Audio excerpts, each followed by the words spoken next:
Hi everyone, welcome to my channel Deepakar John. আজি আমি তেজপুৰৰ পৰা নগাঁও অভিমুখে গৈ আছোঁ। নগাঁৱত পেৰাডাইজ লেক নামৰ বিখ্যাত লেক এটাৰ নাম শুনি আছোঁ। তো তালৈকে আজি যাবলৈ ওলাইছোঁ। আপোনালোক সকলোৱে মোৰ লগত ভিডিঅ'টোত চাই থাকিব। আজি মোৰ লগত কোম্পানী দিব ওলাইছে উজ্জ্বল ফুকন। Hello.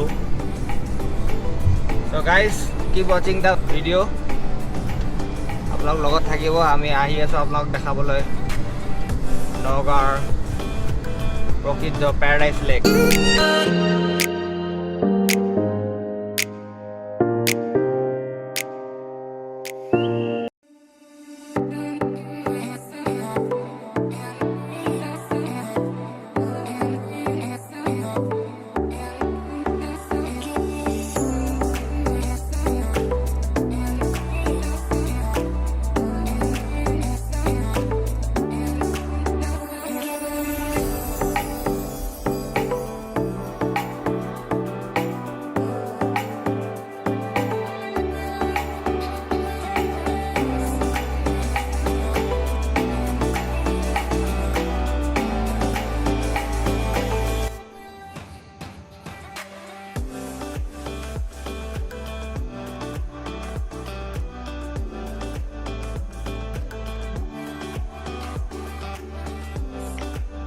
এতিয়া আমি কলীয়া ভোমৰা সেতু আহি পাইছোঁ।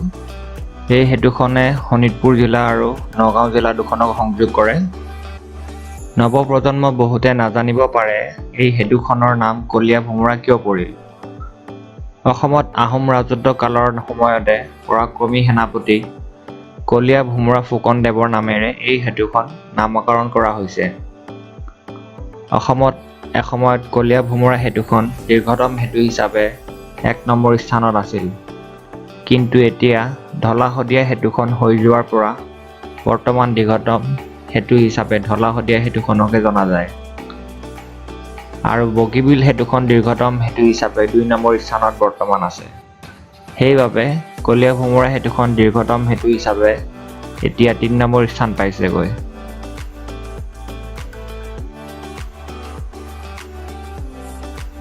আপোনালোক সকলোৱে দেখিছে চাৰিওফালে মনোৰম দৃশ্যবোৰ।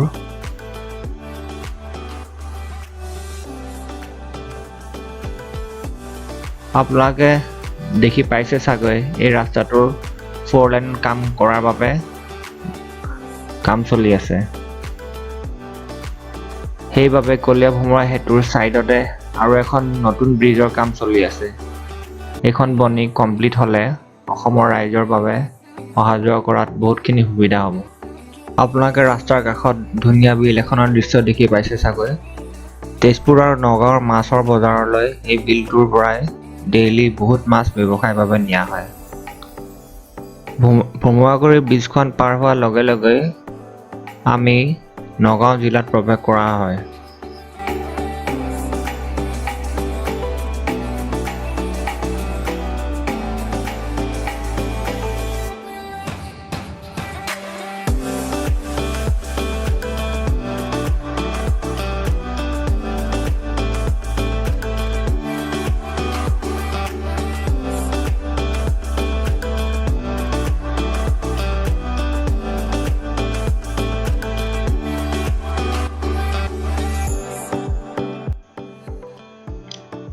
এতিয়া আমি কলিয়াবৰ তিনিআলি আহি পাইছোঁ। লেফ্ট চাইডে গ'লে কাজিৰঙা হৈ যোৰহাট যাব পাৰি আৰু ৰাইট চাইডত গ'লে আমি নগাঁও টাউন হৈ গুৱাহাটী যাব পাৰিম। এতিয়া আমি ৰাইট চাইডত যাম। নগাঁও টাউন পোৱাৰ আগত চামগুৰি পাম। চামগুৰিৰ ওচৰৰ পৰা আমি নেশ্যনেল হাইৱেৰ পৰা আমি লেফ্ট চাইডতে ভিতৰৰ ৰাস্তাত সোমাব লাগিব আৰু সেইফালেদি গ'লে আমি পেৰাডাইজ লেক পামগৈ।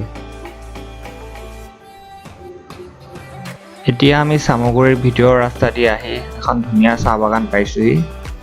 ইয়াৰ পৰা ৰাস্তাটো অলপ বেয়া, তথাপিও আহিব পাৰিব, একো প্ৰব্লেম নাই। নগাঁও টাউনৰ পৰা পেৰাডাইজ লেকলৈকে আহিলে 22 কিলোমিটাৰমান হ'ব আৰু কলিয়াবৰ ছাইডৰ পৰা কলিয়াবৰ তিনিআলিৰ পৰা আহিলে আপোনালোকৰ 28 কিলোমিটাৰমান হ'ব। নগাঁও টাউনৰ পৰা পেৰাডাইজ লেকলৈকে আহিলে ডিষ্টেঞ্চটো 22 কিলোমিটাৰ মান হ'ব আৰু কলিয়াবৰ তিনিআলি ছাইডৰ পৰা আহিলে ডিষ্টেঞ্চটো 28 কিলোমিটাৰ মান হ'ব। আমি আহি এতিয়া লেকটো পাবলৈ হৈছে। লেকটোৰ একেবাৰে কাষলৈকে 4 হুইলাৰ লৈ যাব নোৱাৰি। চ' আমি গাড়ীখন তলতে ৰাখি 600 মিটাৰ মান খোজকাঢ়ি যাব লাগিব। এয়া চাওক পিছফালে উজ্জ্বল আহি আছে।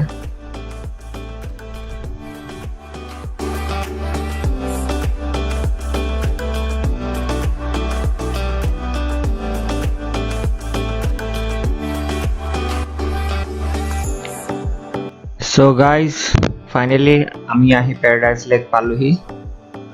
ফাৰ্ষ্ট ভিউটো আপোনালোকক তলৰ পৰা দেখাইছোঁ। অলপ পিছত লেকটো ওপৰৰ পৰা ভিউটো দেখাব চেষ্টা কৰিম। আপোনালোকে দেখিছে চাগৈ গোটেই লেকটোৰ পানীবোৰ বহুত নীলা ৰঙৰ। সেইবাবে লেকটোৰ ওচৰত বাস কৰা ৰাইজে লেকটোৰ নাম পেৰাডাইজ লেক বুলি নাজানিলেও নীলা পানী বুলিহে বেছিকৈ জানে।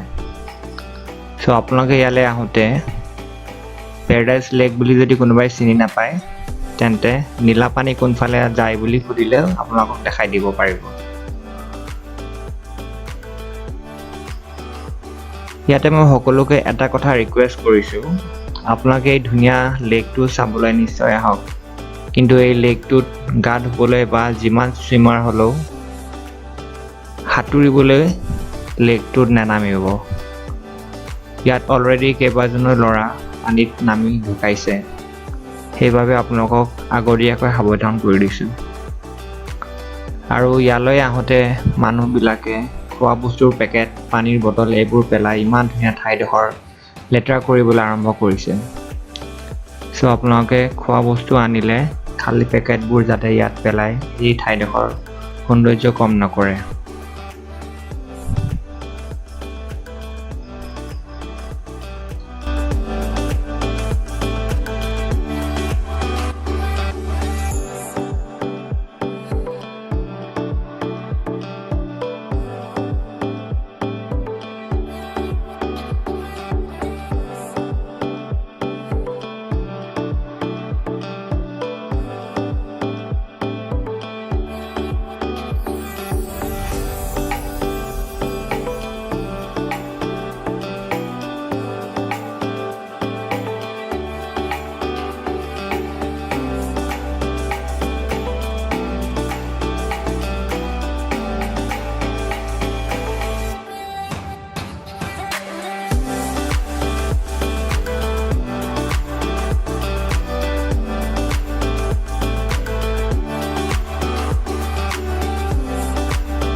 আপোনালোকে লেকটোৰ ভিডিঅ' চাই যিমান ধুনীয়া অনুভৱ কৰিছে, কিন্তু ইয়াত নিজে আহি চালে বেছি ভাল পাব।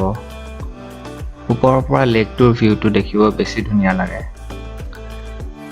লেকটো দেখিব যিমান ধুনীয়া, লেকটোৰ পানীৰ গভীৰতা কিমান বেছি সেয়া ধৰিব একেবাৰে নোৱাৰি। সেইবাবে আকৌ কৈছোঁ, ইয়াত সাঁতুৰিবলৈ অলপো চেষ্টা নকৰিব। চ' বন্ধুসকল, আজিৰ ভিডিঅ'টো ইয়াতে সামৰিছোঁ। আপোনালোকে চাই কেনে পালে কমেণ্ট কৰিব আৰু যদি ভাল পালে লাইক আৰু শ্বেয়াৰ কৰিব। নিউ ভিউৱাৰ্ছসকলে ছাবস্ক্ৰাইব কৰি বেল আইকনটো প্ৰেছ কৰি দিব। মোক ফেচবুক আৰু ইনষ্টাগ্ৰামতো আপোনালোকে ফ'ল' কৰিব পাৰিব। থেংকছ ফৰ ৱাচিং।